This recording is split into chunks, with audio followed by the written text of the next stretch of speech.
2023 is coming to a close, and we're looking forward to the 2024 housing market and all the changes it's going to bring.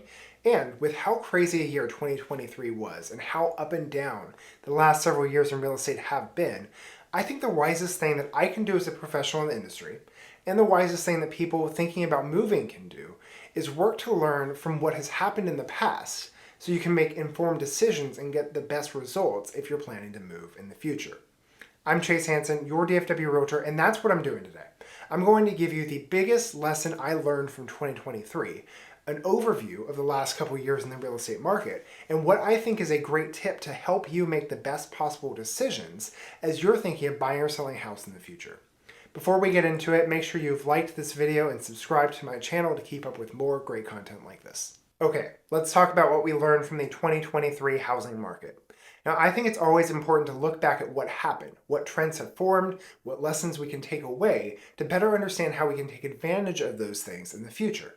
My job is to represent people who are buying or selling their houses, to negotiate for them, to advise them on what's best so they can get the best deal. And so I'm always keeping my eyes open, paying attention to trends, listening to the smartest experts I can find to do that well. And so looking back at 2023, this is the biggest lesson I've taken away. My biggest takeaway from the 2023 housing market is that the housing market is resilient. Now that may sound simple, but it's actually a really important principle that we can look at. So let me explain what I mean real quick. Look at the last 5 years in housing. In 2019, we had a slow, somewhat balanced market. In 2020, COVID hit and the Federal Reserve dropped interest rates to historic lows to try to keep the economy from crashing, spiraling out of control as normal life and a lot of work changed shape in a public health emergency. They didn't raise those rates though when things started to normalize, and so 2021 and the first half of 2022 we saw one of the largest real estate buying frenzies in history as people used those low rates to lock in low monthly payments, pushing prices up at an unhealthy rate due to that crazy demand. Then, in reaction to that unhealthy growth and inflation in the broader economy, the Federal Reserve started raising interest rates at the fastest rate in history, causing one of the sharpest slowdowns in the history of real estate at the end of 2022. So, in 2023, as we started the year with higher mortgage rates and near all-time lows in inventory, we still saw a fairly normal real estate market. When interest rates got pushed up to their highs over 8% in October, we definitely saw things slow down and sellers dropping prices some. But houses still sold. The sky did not fall, and it was not a market crash by any measurement. Home prices held steady, people still moved, and all the experts forecasting for 2024 are predicting mortgage rates at a more manageable level, home price growth at a more healthy, balanced place. The housing market survived, and it seems to have found its way back to normal after that roller coaster, with all the predictions looking positive and healthy for both buyers and sellers. My point in all of this is that there is a baseline need for places to live. The millennials are the largest generation since baby boomers, and they are in prime home buying age, meaning there is significant demand for people entering the housing market. Not to mention everyone else who still has jobs and families, marriages, deaths, divorces, graduations, all the normal life events that lead people to buy or sell a house. Those things still happen. The housing market is resilient.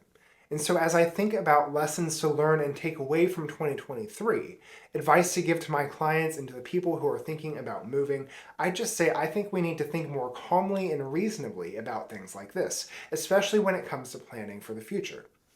Because I see all the news stories and YouTube videos and posts about how the market is going to crash and prices will never recover. And it's always people who don't read the research, who don't know the market, who want attention or clicks and know that people love to see the world burn, or they're hurt and want cheaper houses so they want to believe a narrative and they're going to find the once-in-a-lifetime opportunity to get it on the dip and get rich quick. The reality is, fortunately, more boring than that. So don't listen to the people who are predicting it'll all burn down, because if we've learned anything from the last 5 years, from 2023 as a whole, it's that housing is resilient. People still need places to live, and the market wants stability, not extremes, because it works off of supply and demand and real people who function best with stability.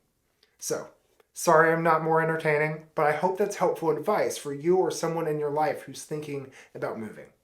Be sure to give this video a like and subscribe if you haven't already. If you're thinking about buying or selling a house in 2024 and want some help with that, I'm a realtor in the Dallas-Fort Worth Metroplex serving the North Texas area, and I'd love to help you.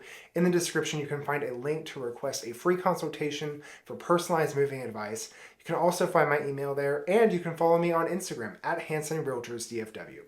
Again, my name is Chase Hansen, a realtor serving the DFW area. Thanks for watching. I'll see you next time.